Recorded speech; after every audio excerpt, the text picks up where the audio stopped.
Welcome to this month's session on creative and ethical use of technology. So I'm Nicole, I'm Joel. and we're excited to walk this last month with you. And so we're kind of going to jump back to that whole idea of what is technology for?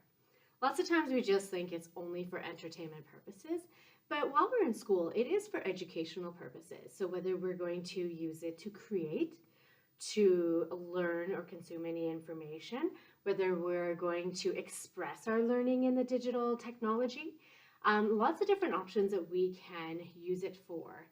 And so sometimes, what are some things that we might do with it, Joel? Well, we can use it to make content more accessible sometimes, right? Like instead of maybe to go along with the book that we're reading, we can get a read aloud of the book, or maybe some people's reviews of the book, just to kind of get that, make that easier for me to kind of absorb. And we can also use it to, as you said, express our understanding, right? We can use a video, or we can use a podcast, or we can create a digital poster or a brochure using these tech tools just to make it easier for us to express our ideas. So maybe when you're at one of your small groups in your class, maybe you could show, how you're counting by 10 in math, and maybe use a video recorder to record that so that that evidence of your learning is also visible and can be maybe shared with your parents as well. And so another piece too is like being a good digital citizen. And so we've talked this a lot throughout the year, right? And so, first things first, should we be using devices if we have not been instructed to use devices? No. No, we should probably make sure that we ask, or we're using them when our teachers do ask us to use them.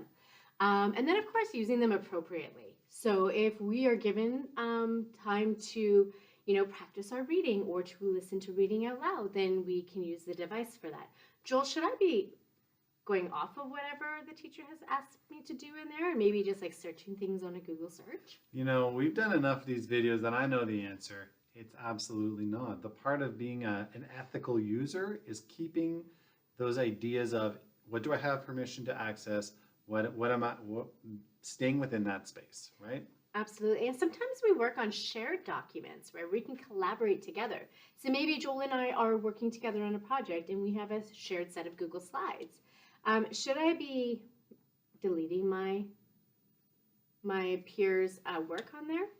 I don't think so. How would that make you feel? Upset, absolutely upset. I know that it's happened to me before where work that I've done, either gets deleted or disappears. It creates a lot of frustration. I got to do it all over again. And then to learn that somebody was doing that on purpose just to sort of make me have those feelings would really upset me even more.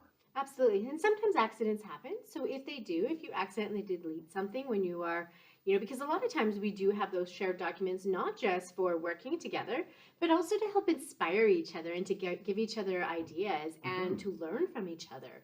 And so this is where too, like there's that piece that talks about don't copy someone else's work. So if I'm in one of these documents, should I go and copy Joel's paragraph or the pictures that he's used and put them into my work and say they're mine? Mm-mm. No, that wouldn't be very ethical, would it? No. But can I use Joel's ideas to help spark some ideas within myself and then create my own paragraph or my own ideas, in point forms and grab my own images off of a search? Or even give some credit to Joel for those pictures, right? If that is the best picture and you saw it on Joel's, like it's a-okay to use it, but you just have to identify that it's not just yours, that you did get it from somebody else. Absolutely. It doesn't make it any less important or any less excellent. It just really gives that credit where credit is due. So I think I even did that in an email the other day, right, Joel? Where it's like, hey, Joel took this picture. Yeah. Here is what this looks like. Felt good. Right? And so giving that credit is really, really important because people do want to feel good about their work. And we do want to be able to be inspired from other people's work as well. And so also just kind of thinking forward to Joel, we've talked a lot about sharing any information. So making sure that we keep it safe. What are some things that we need to make sure we do not share out to the public? Name, right? Full name, first name, last name. Nobody's asking for that. Any personal information. We're talking address. We're talking school name. We're talking phone number. Oh my gosh, family members' names, stuff like that. unless you have permission, right? If somebody's, you know, and a trusted adult has been telling you, this is what I need from you, all that sort of stuff does not need to live online. And I think too, when you're logged in with your ECSD credentials, your school identification, going to websites and logging in to sites that your teacher has not asked you to go to, or going home and using your student credentials, you should not be doing that as well. These are for school and these are for educational purposes. Because lots of times when you go to some of those websites, they take your information, Mm-hmm. right? They take that information, they sell it to advertisers. Sometimes just really bad things can happen from that. So make sure that you are not clicking on websites that you shouldn't be. You're not sharing any of that personal information that Joel talked about. And when you go home, if you're logging in with your ECSD, you're doing school purposed activities. Mm-hmm. You're not going to a gaming website to play a game. That is not something that your school email address would be for. And then, of course, we've talked a little bit about this already, but, use your own ideas. You're brilliant. You have a lot of amazing ideas. And if you can't get started, maybe talk to one of your peers. So Mm-hmm. maybe one of your classmates and ask them, hey, what were you thinking about this? And then maybe it might spark an idea. And you can run that idea by them. I know Joel and I run ideas by each other all the time. It's absolutely true. Two heads are better than one. So 3, 4, 5. We've mhm. got lots. You can just brainstorm away. But also, when you have your ideas, you have all kinds of digital tools. We have lots here in ECSD that you can use. So whether you're using Google or Microsoft or Book Creator, you can use some of these different ways of showing your learning. So you could use drawing tools to draw. You could use digital tools like audio or voice recorders to tell a story. You could upload images from a search. You could also do a video recording. So lots of different ways that you can share those ideas as well. So celebrate yourself, right? It's awesome to make your own work. Take pride in what you do create. Anything you want to add to that? I think that sums it up. Talk too much, hey? Oh, do you want to talk a little bit about this, Joel? Absolutely. If you have not, head back into our series and you will see that we spend a whole month focusing in on that idea of balance. When we have things that make us happy, we want to do them more and more, right? For me, it's eating sushi. I could eat sushi every day, all day, and I would be happier and happier. But at the end of that day, I might feel a little bit queasy, right? A little bit like I got a full stomach, I ate too much. And that can happen with technology as well.